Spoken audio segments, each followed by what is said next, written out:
What's up YouTube? Israel back on a quick video. Well, today I got another unboxing, first impressions, and update video. This time it comes from the house of Carolina Herrera. It is their latest release, Bad Boy. So Bad Boy from the house of Carolina Herrera is a men's oriental spicy fragrance released in 2019. The noses behind this fragrance are Quentin Bish and Louise Turner and is an eau de toilette concentration. Alright, let's check out the presentation. Alright, so here's the box for Bad Boy. If you guys are familiar with the women's version, Good Girl, that came out in 2016. This is almost identical to that box. We just have a plain black box here with a little bit of a design here in the black part. Some gold trim here. It says Bad Boy. It says here, it's so good to be bad. Size and concentration here at the bottom. Other than that, not too much going on with this box. Let's check out the bottle. Alright, so here is the bottle for Bad Boy.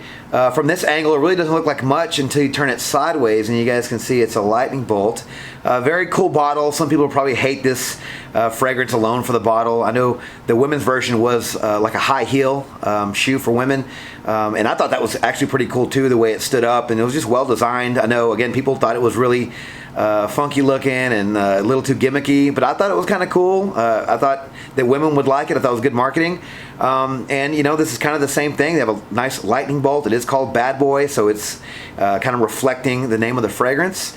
Yeah, so we have a little CH right here. This is a heavy metal stand here. It says Carolina Herrera inside the stand here, but this is nice heavy metal. This is a glass. Nice plastic top. There is no cap or anything. The atomizer is right here. I do like this bottle. So decent looking bottle from the house of Carolina Herrera. Alright, so here are the notes for Bad Boy. In the top we have bergamot, black pepper, and white pepper. In the mid we have cedar and sage. And in the base we round things off with tonka bean and cocoa. Alright, so I don't know what to expect from this fragrance, although I do know that I did like Good Girl, the 2016 release for women. I thought it was really good. I thought it was like almost masculine enough to be unisex until like after a few minutes it gets very, I think, floral, but just very feminine. I don't really know what the notes were to make it more feminine, but the opening of that one is just really, really good. Very sexy fragrance. It's probably my second favorite fragrance for women, right behind Flower Bomb, but I just love that fragrance, and I was so tempted just to get a bottle of the women's version, just wear that, and just kind of deal with any kind of backlash of smelling too feminine, but I really like that one. I'm really hoping that this is just, you know, the men's version, you know, just take down some of the feminine notes and just give me the DNA that I really liked in the women's version. So I'm really hoping that's what it's going to be like, and not really sure. I haven't really heard anything about this fragrance. I think everyone was really just focusing on the bottle and how much they hated it. Like I've said before, I really like this bottle, but you know, let's give this one a first impressions and see what it's like. All right, here we go. All right, so the top of the sprayer here, there's no cap on this. It just has a button here, and it kind of, you pull it down from the back like this. So clean hand. Let's give this one a couple sprays. Decent amount of juice comes out. Okay. Definitely getting the bergamot. It's very spicy, very citrusy. Right now it's fresh spicy.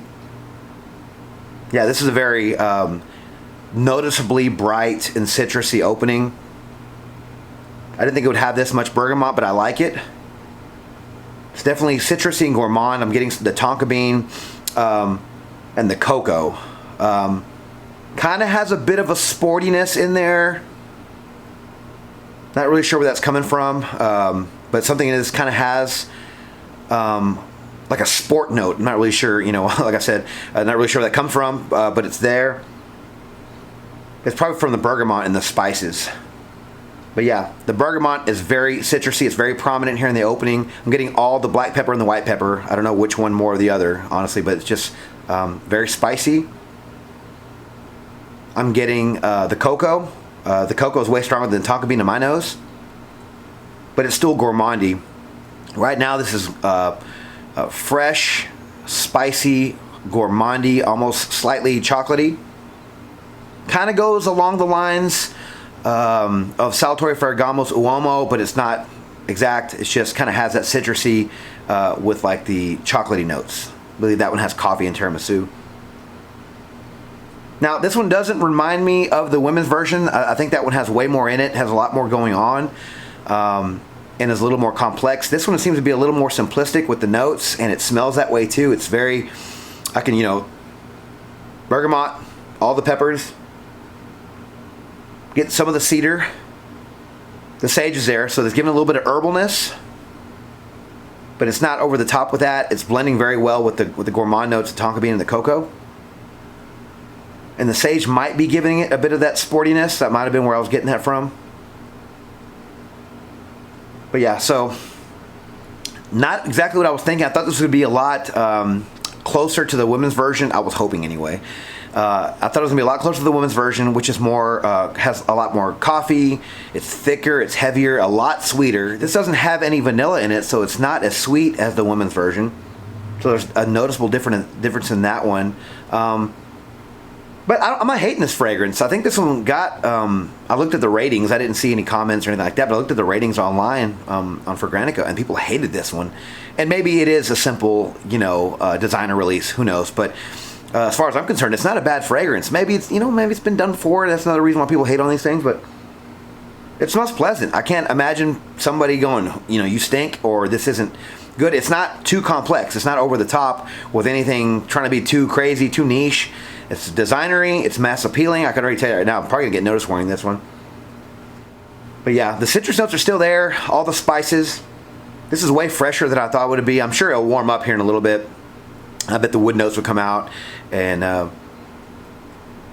with the pepper and the gourmand notes, the tonka bean, the cocoa probably will be nice and warm, spicy towards the base.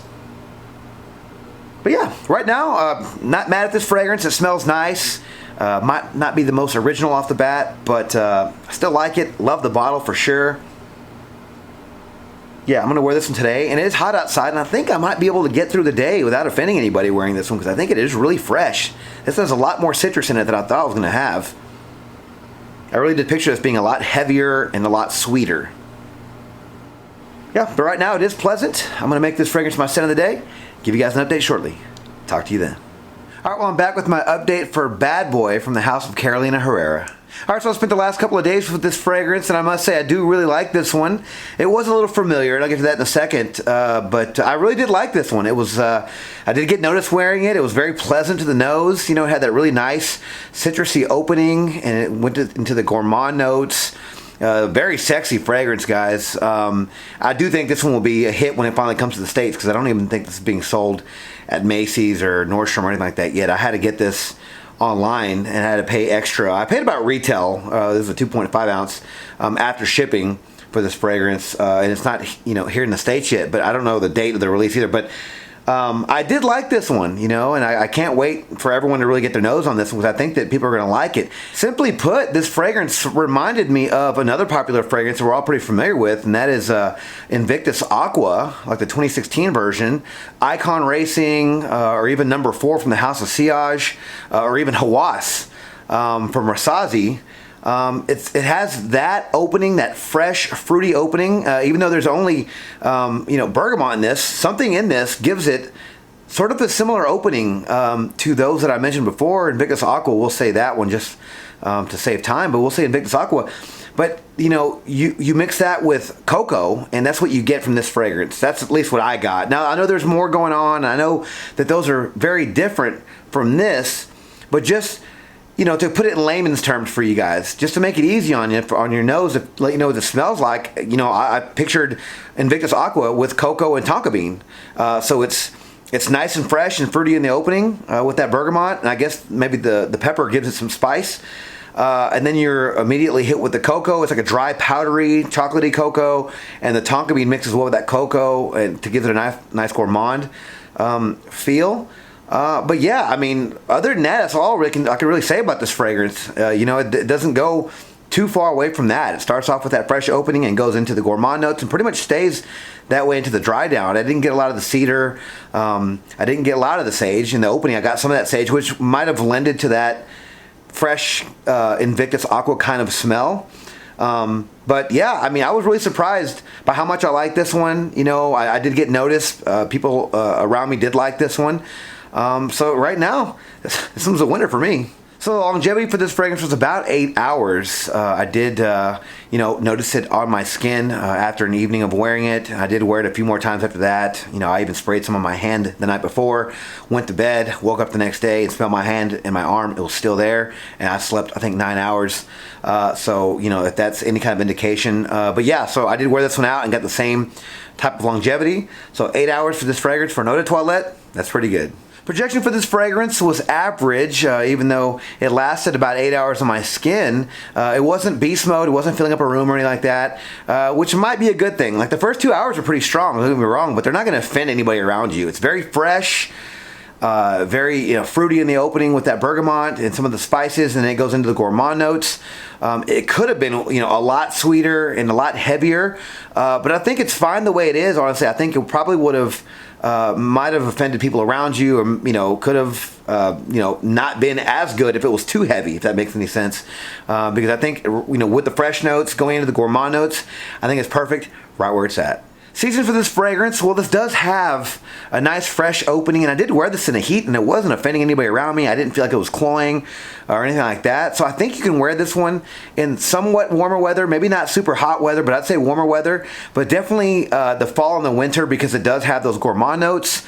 I would venture to say maybe even good this year round, but I don't want to give it that one yet. So I'll definitely say fall, winter, and spring. So occasions for this fragrance, even though it does have that bright citrusy opening, I do think that the gourmand notes sort of take over the rest of this fragrance. It's a very sexy fragrance. I do think it's a good date night fragrance. I think it's a good night out fragrance. Might not be strong enough for the club unless you go to the club right after you apply it, because the first couple of hours are pretty strong with this one. But it dives down to that, so you might have to actually put some sprays on your shirt. But I definitely think this fragrance would be good for night out occasions. Definitely the club. Ages for this fragrance, I'm going to say, are 20 and up. I would venture to say 18 and up, but I'm not really sure how the younger noses would gravitate towards the cocoa and tonka bean.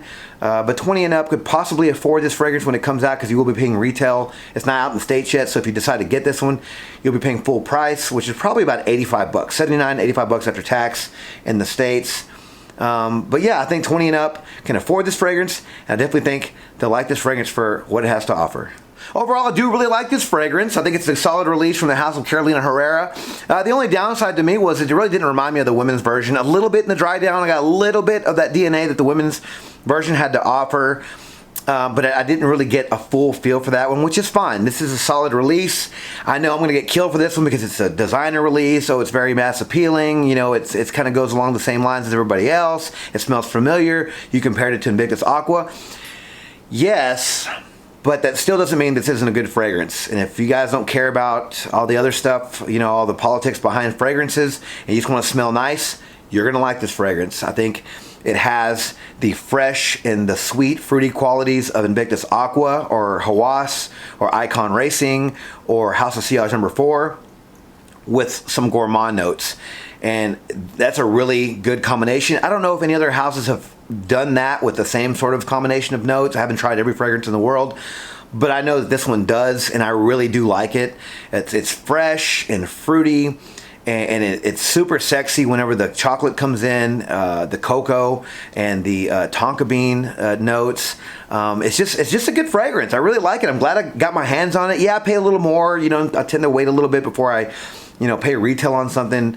But this one hasn't even hit the States yet, so I was, glad I could get my hands on a bottle. I'm not really sure how many other reviews are out there, so I'm hoping I'm one of the first. But yeah, guys, I think this is going to be a solid release. I do think this will be a mass appealing fragrance. I do think that this should be a good date night fragrance, a good evening fragrance. If you guys are trying to go out, and trying to pick up the ladies, I think this is a great fragrance for that. So I'm really excited to hear what everyone thinks about this when it's finally released and everyone gets their hands on it, because all I know is that I really like it. Alright, so has anyone out there tried Bad Boy from the house of Carolina Herrera? Let me know your thoughts on this fragrance down in the comments below. Alright, thank you guys so much for watching another video on my channel. If you like this video, please subscribe to my channel and turn on notifications for future first impressions videos and fragrance related content just like this. Don't forget to follow me on Instagram, Dollars and Cents. There you'll find fragrance related photos and future contest winners. And as always, until the next video, you guys take care. Thanks.